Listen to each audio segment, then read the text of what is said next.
Hello दोस्तों, स्वागत है आपका अपने YouTube चैनल पर। फ्रेंड्स, आज है क्लास 8 अप्रैल की करंट अफेयर्स की क्लास होगी। तो क्लास स्टार्ट करने के पहले मैं उन सभी से कहना चाहता हूं कि जिन्होंने अभी तक हमारे चैनल को सब्सक्राइब नहीं किया है, सबसे पहले इसे सब्सक्राइब करें और बेल आइकन को जरूर प्रेस करें ताकि आगे आने वाली क्लासेस के नोटिफिकेशंस आपको टाइम टू टाइम मिलते रहें और क्लास में आप टाइमली बने रहें। तो फ्रेंड्स, चलिए शुरू करते हैं आज की क्लास। पहला क्वेश्चन है, हाल ही में किसने सत्याग्रह अगेंस्ट पॉल्यूशन आंदोलन शुरू किया है? राइट आंसर इसका होगा ऑप्शन ए, विरल देसाई जी ने सत्याग्रह अगेंस्ट पॉल्यूशन आंदोलन शुरू किया है। विरल देसाई को ग्रीन मैन ऑफ गुजरात के नाम से जाना जाता है।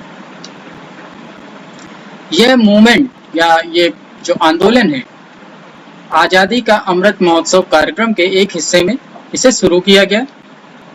और आजादी का अमृत महोत्सव जो है, इसके आजादी के 75वें साल के लिए 75 सप्ताह का एक उत्सव है।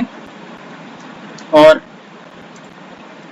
ये वंजगांव से अगले 75 हफ्तों के लिए इस पर्यावरण आंदोलन को शुरू किया गया है। और विरल देसाई ने साबरमती आश्रम से दांडी मार्च के लिए पैदल यात्रियों की उपस्थिति में इसे शुरू किया है। चलिए अगला क्वेश्चन देखते हैं हम लोग। संकल्प से सिद्धि मुहिम किसकी पहल है? इसका राइट आंसर होगा ऑप्शन बी, ये एक ट्राइफेड की मुहिम है। ट्राइफेड क्या है? ट्राइफेड की स्थापना 1987 में बहुराज्यीय सहकारी समितियों अधिनियम 1984 के तहत की गई थी। ट्राइफेड का जो फुल फॉर्म है, tribal cooperative marketing federation of India development federation है।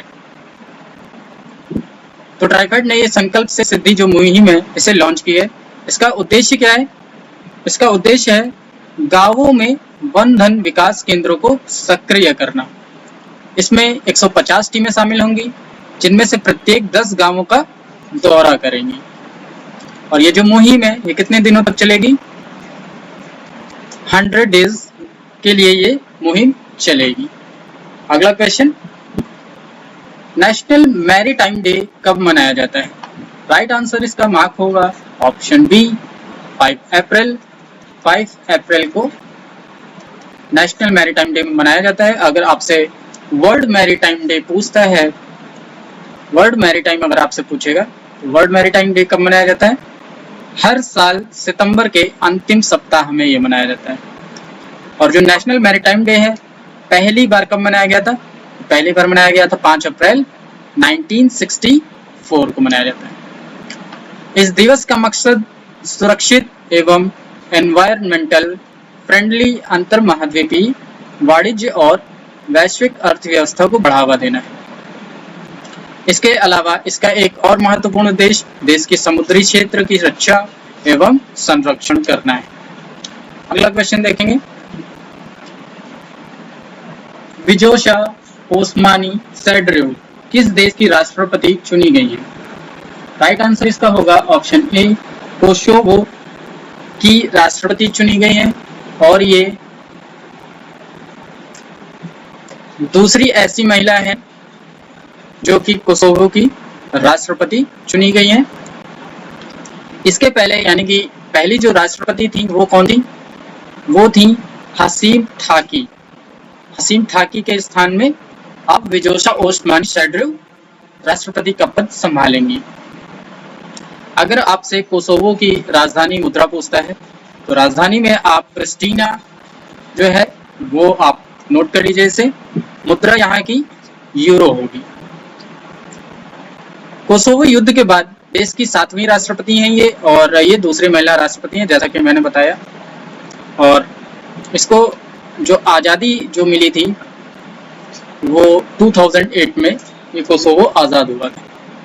अगला क्वेश्चन, खबरों में रहे ग्वांतनामो बे डिटेंशन सेंटर किस देश में है? राइट आंसर इसका होगा अमेरिका।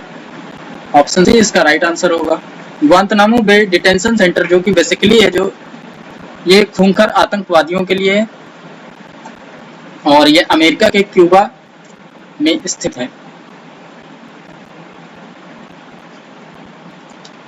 अमेरिका ने ग्वांतानामो बे डिटेंशन सेंटर का एक सीक्रेट यूनिट यानी कि कैंप 7 जो है ये बंद कर दिया है, इसीलिए ये प्रेजेंट में खबरों में है, न्यूज में है। ये बहुत खूंखार आतंकवादियों को यहाँ पे रखा जाता था और ऐसा माना जाता है या ऐसा न्यूज में था कि इस यहाँ पर काफी यातनाएं दी जाती थी आतंकवादियों को। इसको लेकर के मानवाधिकार उल्लंघन के आरोप भी लगे थे अमेरिका के ऊपर और यहाँ पर पत्रकारों को जाने की अनुमति कभी नहीं दी गई। चलिए अगला क्वेश्चन देखते हैं।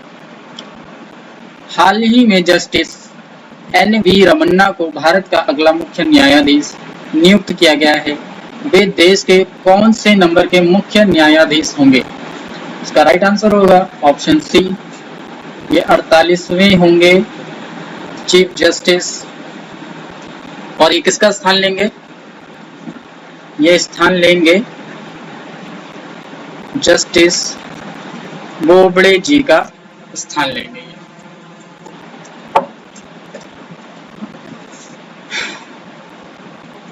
अगला क्वेश्चन हम लोग देखेंगे। किस देश की महिला क्रिकेट टीम ने सबसे अधिक वनडे जीत दर्ज करने का विश्व रिकॉर्ड बनाया है? तो इसका राइट आंसर हो जाएगा ऑप्शन सी, ऑस्ट्रेलिया की महिला क्रिकेट टीम ने सबसे अधिक वनडे जीतकर ये विश्व रिकॉर्ड बनाया है। और मैच जो हुआ था उसमें किसे हराकर ये रिकॉर्ड बनाया है? तो आप लोग नोट कर लीजिए, ऑस्ट्रेलिया ने न्यूजीलैंड को हरा करके ये विश्व रिकॉर्ड बनाया था। 3 मैचों की एक दिवसीय सीरीज में जो पहला वनडे मैच था उसमें ऑस्ट्रेलिया ने न्यूजीलैंड को हराया था और ये विश्व रिकॉर्ड बनाया है। जिसकी इस टीम की अगुवाई किसने की थी? मेग लैनिंग ने की थी। ऑस्ट्रेलियाई महिला क्रिकेट परिषद का जो गठन है मार्च 1931 में किया गया। अगला क्वेश्चन, रामायण संग्रहालय और सांस्कृतिक केंद्र की स्थापना कहाँ होगी? इसका राइट आंसर होगा ऑप्शन डी, बाराबंकी में इसकी स्थापना होगी। बाराबंकी के राम स्नेही घाट पर 10 एकड़ की भूमि पर यह बनाया जाएगा और ये एक शहर से दूसरे शहर जाने के बजाय एक स्थान पर ही भगवान राम के संपूर्ण जीवन का भव्य और दिव्य दर्शन प्राप्त करने में सक्षम बनाएगा। इस संग्रहालय में रूस, जापान, इंडोनेशिया, मलेशिया, थाईलैंड आदि जगहों की कठपुतलियों के माध्यम से यहाँ पे रामायण प्रस्तुत की जाएगी। अगला क्वेश्चन, हाल ही में केंद्र सरकार ने किसे राजस्व सचिव नियुक्त किया है? इसका राइट आंसर होगा ऑप्शन डी, तरुण बजाज जी को राजस्व सचिव नियुक्त किया गया है। ये किसका स्थान लेंगे? अच्छा, फिलहाल अभी ये वर्तमान में क्या थे? वर्तमान में जो तरुण बजाज हैं ये आर्थिक मामले विभाग में सचिव हैं और ये जो पद इन्होंने छोड़ के अब राजस्व सचिव पद इनको मिलेगा, तो इनका जो पद है उसकी जगह पे कौन आएंगे? वहां पे आएंगे अजय सेठ। ठीक है, और तो अजय भूषण पांडे हैं। अजय भूषण पांडे राजीव कुमार के स्थान पर वित्त सचिव का पद लेंगे। तो ये आप नोट करते चलिएगा, पॉइंट टू पॉइंट है। आपको एक ही क्वेश्चन में 3-4 जो भी हैं आपको पद आपको मिल जाएंगे, जो भी नियुक्तियां हैं वो आपके लेटेस्ट हो जाएंगे, अपडेट हो जाएंगे थोड़ा, तो ये भी आप नोट करते चलिए। और तरुण गोगोई जो है पूर्व मुख्यमंत्री रहे हैं असम के, तो ये भी आप नोट कर लीजिएगा।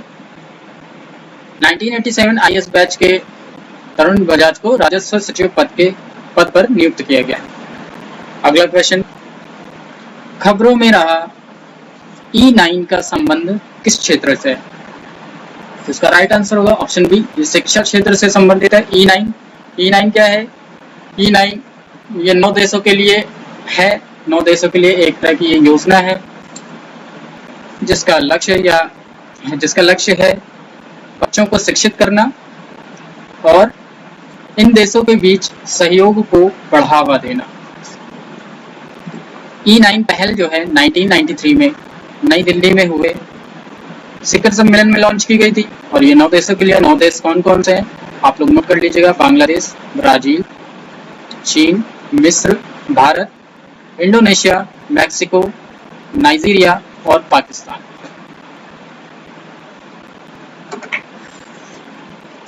और इसको लॉन्च किसने किया था? राज्य मंत्री संजय धोत्रे ने इस बैठक में हिस्सा लिया था। सॉरी, चलिए अगला क्वेश्चन देखते हैं। विश्व का सबसे बड़ा ऑनलाइन डिसीज सर्विलांस प्लेटफॉर्म किस देश में है? राइट आंसर मार्क करेंगे ऑप्शन डी, इंडिया में है ये। और ये जो सर्विलांस प्लेटफॉर्म है ये अभी तक 18